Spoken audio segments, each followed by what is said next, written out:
नमस्कार, जय माता दी। मैं हूँ आपकी अपनी लाइफ डिज़ाइनर आचार्य जीतू सिंह। सबसे पहले तो सभी को बहुत बहुत शुभकामनाएं हैं बसंत पंचमी की। आपके जीवन में हमेशा सुख समृद्धि बनी रहे। हर चीज़ जो आप चाहते हैं वो आप सब पा सकें। इसी कामना के साथ इस वीडियो को हम शुरू करने जा रहे हैं। अब बात आती है कि कहा जाता है कि सही विधि विधान का अगर ध्यान रखा जाए और ख़ास करके शुभ मुहूर्त का ध्यान रखा जाए किसी भी कार्य को करने के लिए, तो वो अति उत्तम फल देता है। अब ऐसे में बसंत पंचमी का अवसर हो और आपको शुभ मुहूर्त ना मालूम हो, ऐसे हो ही नहीं सकता, क्योंकि आचार्य जीतू सिंह हमेशा आपके साथ समय समय पर रहती हैं ताकि आपको सही ज्ञान हो और सही तरीके से आप पूजा विधि और विधान कर सकें। तारीख की बात करते हैं 16 फरवरी की, बसंत पंचमी का दिन।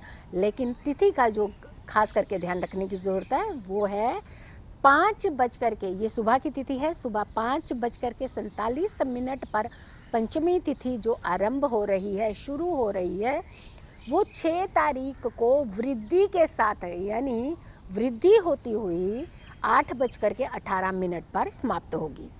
यानी पंचमी तिथि आपको मिली 16 फरवरी की।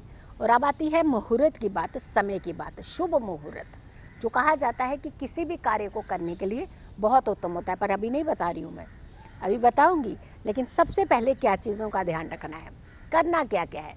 देखिए, ये समय ऐसा होता है, कहा जाता है कि अगर स्टूडेंट्स कुछ उपाय कर लेते हैं, खास करके नौकरी पेशा वाले कुछ उपाय करते हैं, बिजनेस वाले जातक कुछ उपाय करते हैं, और ख़ास करके हमारे कला के क्षेत्र से जुड़े हुए, चाहे आप एक्टर हैं, एक्ट्रेस हैं, आप मीडिया जगत से जुड़े हुए हैं, अगर आप लेखक हैं, अगर आप सिंगर हैं, यानी किसी भी तरीके से कला से जुड़े हुए हमारे जितने प्रेमी हैं, उनके लिए ये खास अवसर, खास मौका होता है कि कहा जाता है सही समय पर अगर आप पूजा विधि विधान करते हैं तो आपके कार्यों में 4 चांद लगते हैं। बिल्कुल जी, 4 चांद आपको लगाने चाहिए। संस्थान, इंस्टीट्यूट्स अगर आप वहाँ पे किसी भी तरीके की पूजा करते हैं तो ये समय का खास करके ध्यान रखिएगा।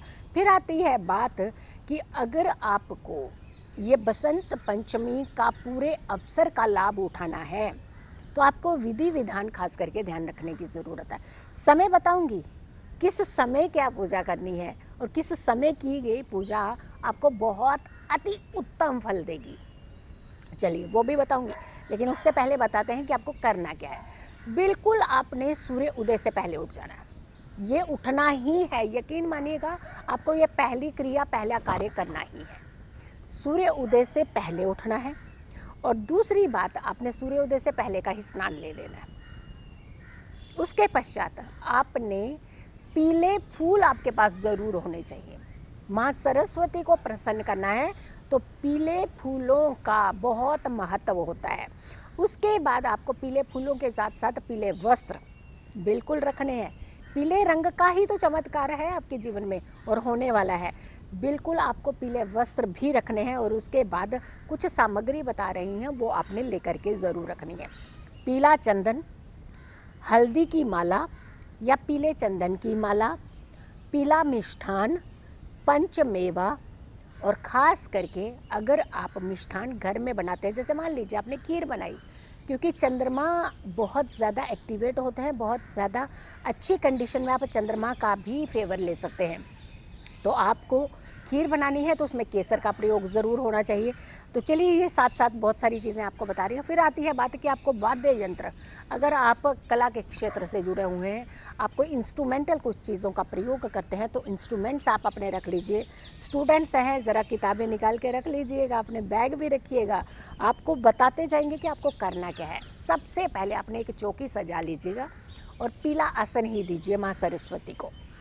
तस्वीर है या फिर मूर्ति है आपके पास माँ सरस्वती की, गंगा जल से स्नान करते हुए उन्हें उस चौकी पर विराज।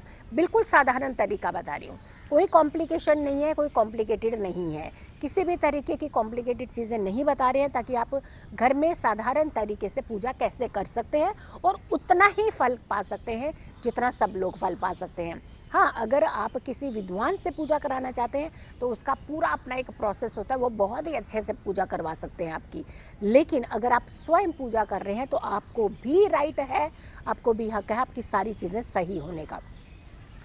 पीला आसन एक चौकी पर बिछा लीजिए, अगर चौकी नहीं है तो ले आइएगा सबसे पहले। अगर वो भी नहीं है तो अपने ज़मीन के ऊपर पे एक स्वास्तिक बनाइए हल्दी और केसर से, उसके ऊपर पीला आसन बिछा दीजिए, वहाँ आप तस्वीर रख लीजिए या मूर्ति रख लीजिए। गंगा जल से धुली हुई मूर्ति होनी चाहिए।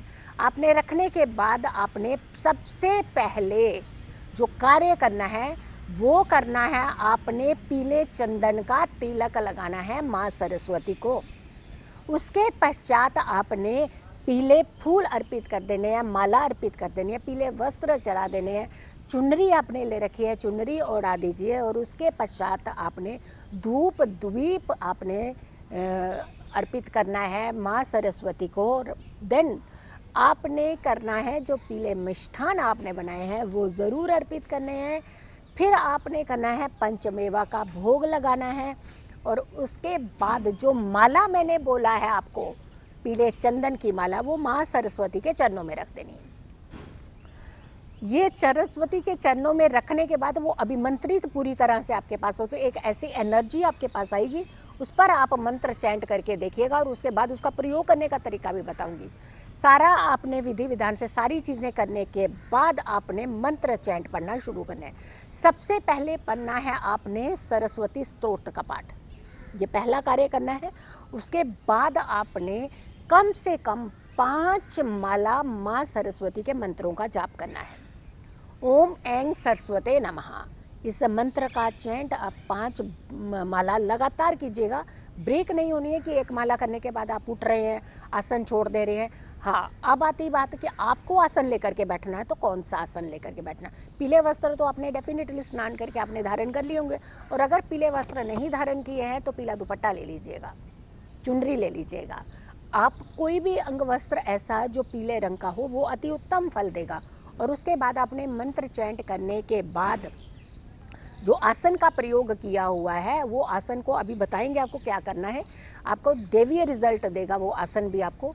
आपने जो माला रखी हुई है माँ के चरणों में, उसी माला पर ही आपने ये मंत्र चैंट करना है। और वो माला आपने अपने दाहिने हाथ में डाल लेनी है, राइट हैंड में। पुरुष है, महिला है, बच्चे हैं, जो भी है, जो भी इस उपाय को विधि विधान से कर रहे हैं, आपने ध्यान रखना है। आपने राइट हैंड में उस माला को पहन लेना है। और उसके बाद आपने जो आसन लिया है, आसन को 5 बार अपने मस्तक से स्पर्श कराते हुए आपने वो आसन छोड़ना है। भोग लगा चुके हैं, हाँ, पीले चावल बनाए हैं आपने या नहीं बनाए हैं, वो भी बनाने हैं आपने, क्योंकि कहा जाता है घर के आंगन में अगर पीले चावल आप बनाते हैं, मिष्ठान बनाते हैं, तो ये उस दिन बहुत एनर्जाइज होते हैं। और कहा जाता है जो जो भी इसका सेवन करता है उनके स्वास्थ्य के सारे रोग दूर होते हैं। और इनफैक्ट पीला मिष्ठान आपको वितरण भी करना चाहिए, पका हुआ अन्न का आपको वितरण करना चाहिए। अब आइए बात कि जो आपने वाद्य यंत्र रखे हैं और साथ में आपने किताबें रखी हैं, उनका क्या करना है। आपने जो पीला चंदन लिया है, पीले चंदन को आपने हाथ में एक तिलक के रूप में लेकर के माँ सरस्वती के चरणों को लगाते हुए आशीर्वाद मांगते हुए आपने अपने बैग के ऊपर एक ओम बना दीजिए या फिर स्वास्तिक बना दीजिए। सेम ऐसे ही अपने वाद्य यंत्रों के ऊपर भी आपने इसी तरीके से ही उसी चंदन का प्रयोग करना है। और अपने वाद्य यंत्रों के ऊपर भी आपने या तो ओम या फिर सरस्वती का मंत्र पढ़ते जाना है, उच्चारण करते जाना है, या फिर आपने स्वास्तिक बनाना है। हाँ, जब भी आप ये सारी क्रियाएं विदा कर रहे हैं, या तो आपके दिलो दिमाग पर मंत्र चैंट ही होने चाहिए या फिर माँ सरस्वती का ध्यान ही होना चाहिए। और आशीर्वाद पाने का पूरा एक आपने संयोग, एक अवसर हाथ से नहीं जाने देना। यानी ध्यान, कहते हैं जब हम कुछ चीज़ें क्रिएट करते हैं तो सेम वैसा ही एक सिनेरियो हमारे आसपास बनना शुरू हो जाता है। आपके दिमाग में सिर्फ ये कि माँ सरस्वती आपको आशीर्वाद दे रही है, आपके काम में बढ़ोतरी कर रही है, वृद्धि कर रही है। अब आ जाइए समय का मैंने कहा था कि कौन सा समय होना चाहिए जब आप ये सारी विधा करें। सुबह 8:30 बजे से लेकर के 12 बजे के बीच का समय होना चाहिए। इसी समय ही आपने ये पूजा करनी है। लेकिन एक समय ऐसा है जो आपके लिए अति उत्तम फल दे सकता है। 10:15 बजे आप आसन पर बैठ चुके होने चाहिए अगर आपने ये पूजा करनी है। अगर आप सुबह सुबह भी पूजा कर चुके हैं तो दोबारा से एक पूजा कर दीजिए। यकीन मानिए, ये ऑलमोस्ट ऑल कहा जाता है कि जितनी पूजा उस समय की जाए, उस दिन में की जाए, ये नहीं कि बांध दें कि मैंने सिर्फ 2 ही बार पूजा करनी है, इसके अलावा नहीं करनी है। आप 4 बार कीजिए ना उस दिन पूजा। आपके अंदर निष्ठा होनी चाहिए। मंत्र चैंट करने में किसी ने नहीं कहा कि आपने इतने ही मंत्र चैंट करनी है। खुला मंत्र चैंट भी आप कर सकते हैं, लेकिन मिनिमम कुछ आपने दायरा जो बताया है उस तरीके से कीजिएगा। यकीन मानिए, आप जो पाना चाहते हैं, जो फल पाना चाहते हैं, आपको सब मिलेगा। माँ सरस्वती आपके ऊपर पूरी तरह मेहरबान होंगी, आपकी झोलियाँ खुशियों से भर देंगी। अगर आप लोगों ने अभी तक मेरे चैनल को सब्सक्राइब नहीं किया है तो ज़रूर कीजिएगा। बहुत सारे लोगों तक इस वीडियो को ज़रूर पहुंचाइएगा।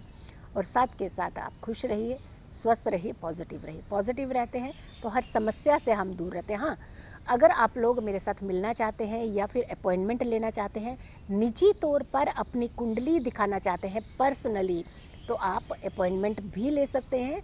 जो नीचे नंबर दिए हुए हैं, इन नंबर पर संपर्क कीजिए और अपॉइंटमेंट के लिए अपनी बुकिंग करवा सकते हैं। खुश रहिए, स्वस्थ रहिए, पॉजिटिव रहिए।